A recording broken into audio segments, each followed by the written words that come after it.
गांव रामनगर के बीचों बीच एक विशाल, शांत और पुरानी हवेली थी, धर्मी निवास। हवेली उतनी ही पुरानी थी जितनी वहां की परंपराएं, और उतनी ही मजबूत जितनी उसकी नींव। उस हवेली के मालिक थे सेठ धर्मीचंद। धर्मीचंद नाम के ही नहीं, स्वभाव के भी धर्मी थे। उनका दिल सोने का था और दिमाग साफ पानी की तरह।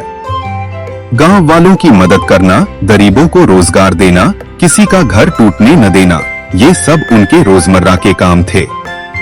सेठ जी के साथ रहते थे उनका बेटा अमन, शांत, विनम्र, साफ दिल और मेहनती, और उनके भाई का बेटा विशाल, चालाक लेकिन आलसी, दिमाग तेज लेकिन दिल में लालच।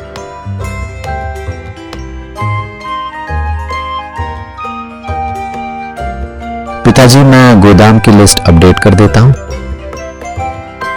जाओ बेटा, लेकिन याद रखना, काम छोटा हो या बड़ा, मन लगाकर करना चाहिए। अरे काका, आज बाद में देख लेंगे सब। इतनी मेहनत कौन करता है रोज। सेठ जी उसकी ओर देखते हैं। उनकी आंखों में चिंता थी, कहीं ये लड़का गलत राह पर न चल पड़। फिर एक सुबह हवेली में ऐसा सन्नाटा पसरा जैसे समय थम गया हो। सेठ धर्मीचंद अब इस दुनिया में नहीं थे। गांव में शोक, हवेली में आंसू, और दिलों में एक डर, अब संपत्ति का क्या होगा। कुछ दिनों बाद पूरे परिवार के सामने सेठ जी की वसीयत खोली जाती है। सेठ धर्मीचंद ने लिखा है, मेरी पूरी संपत्ति और हवेली उसे मिलेगी जो 3 अनदेखे खंभों का सही अर्थ समझ ले। हर कोई हैरान, ये कौन से खंबे हैं? हवेली में तो 4 ही हैं। पिताजी ने जरूर कुछ सीख छोड़ी होगी।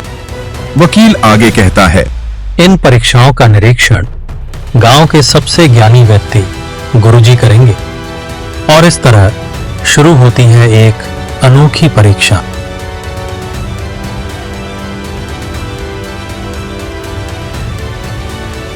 गुरुजी हवेली के आंगन में पहुंचते हैं। उनके आने से वातावरण एकदम शांत हो जाता है। सेठ धर्मीचंद ने तुम्हारे लिए 3 सीखें छोड़ी हैं। हर सीख एक खंभा है। पहला खंभा, समय। गुरुजी दोनों को एक एक बीज देते हैं। 24 घंटे के अंदर ऐसा पौधा लेकर आओ जो सेठ जी को सबसे प्रिय होता। याद रखो, समय सबसे बड़ा शिक्षक है।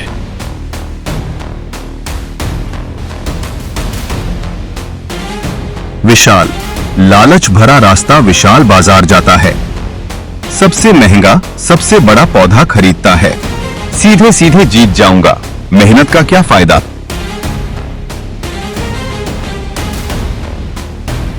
अमन बीज को देखता है। पिताजी कहते थे, महान चीजें समय मांगती हैं। वह मिट्टी ढीली करता है, पानी सही मात्रा में देता है, पूरी रात पौधे की देखभाल करता है। सुबह तक मिट्टी फटती है और एक छोटा सा ताजा अंकुर बाहर आता है। हर अमन उसे प्यार से छूता है। यही है समय का फल।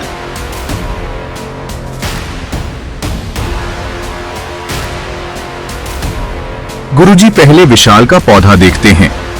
ये तैयार पौधा है, तुम्हारा योगदान कहाँ है? फिर अमन का अंकुर देखते हैं। अमन ने समझा, समय पर की गई मेहनत ही असली फल लाती है। पहली परीक्षा अमन जीता। गुरुजी दोनों को पैसे देते हैं। इस धन को छिपा कर खर्च करो, लेकिन किसी ऐसी जगह खपाओ जहां किसी की सबसे बड़ी जरूरत पूरी हो।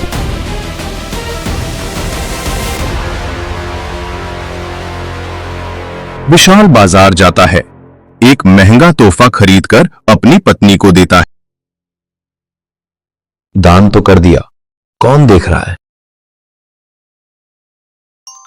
अमन शहर से बाहर एक गरीब लेकिन पढ़ाई में तेज लड़के से मिलता है। उसके स्कूल में फीस न भरने के कारण नाम कटने वाला था। अमन बिना बताए उसकी फीस भर देता है। भैया, मैं कैसे शुक्रिया करूं? बस पढ़ाई मत छोड़ना, यही सही दान है। गुरुजी वापस हवेली में दोनों से पूछते हैं, विशाल, तुमने क्या किया? बस दान कर दिया, किसी को नहीं बताया। दान छिपाया नहीं गया, छुपाने लायक काम ही नहीं था।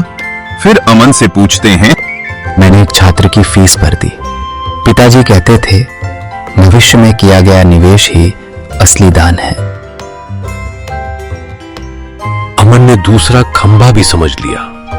विशाल को अब सच में डर लगने लगता है।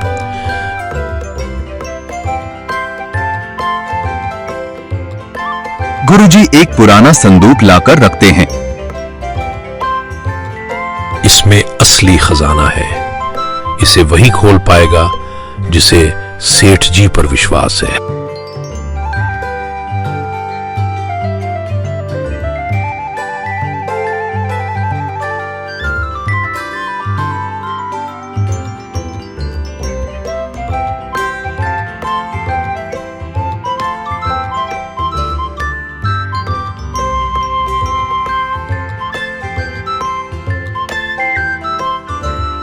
ये सब मेरा ही है। ये ताला खोलकर दिखाता हूं, पर ताला टूटता नहीं, वो खुद तक कर गिर जाता है। अमन संदूक को ध्यान से देखता है। साइड में बनी छोटी लकड़ी की नक्काशी वही मॉडल जो सेठ जी की पहली दुकान का था। पिताजी कहते थे जो दिखता है वो सच नहीं, जो समझ में आता है वही असली सच है। अमन चाबी लगाकर ताला खोलता है। संदूक खुल जाता है। संदूक में सोना हीरे नहीं, एक पुरानी डायरियां और एक चिट्ठी। अमन चिट्ठी पढ़ता है।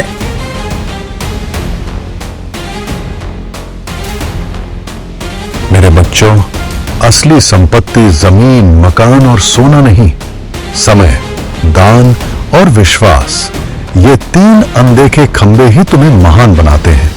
जिसने इन्हें समझ लिया वही मेरा असली उत्तराधिकारी है, तुम्हारा पिता धर्मीचंद। अमन की आंखें नम हो जाती हैं। गुरुजी घोषणा करते हैं, सेठ धर्मीचंद का उत्तराधिकारी अमन है। विशाल रोते हुए अमन के पांव पकड़ लेता है।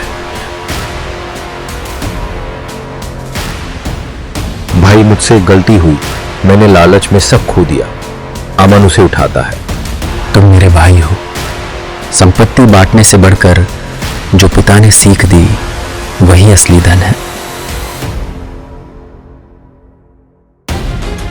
हवेली में फिर रोशनी फैल जाती है। अमन व्यापार संभालता है।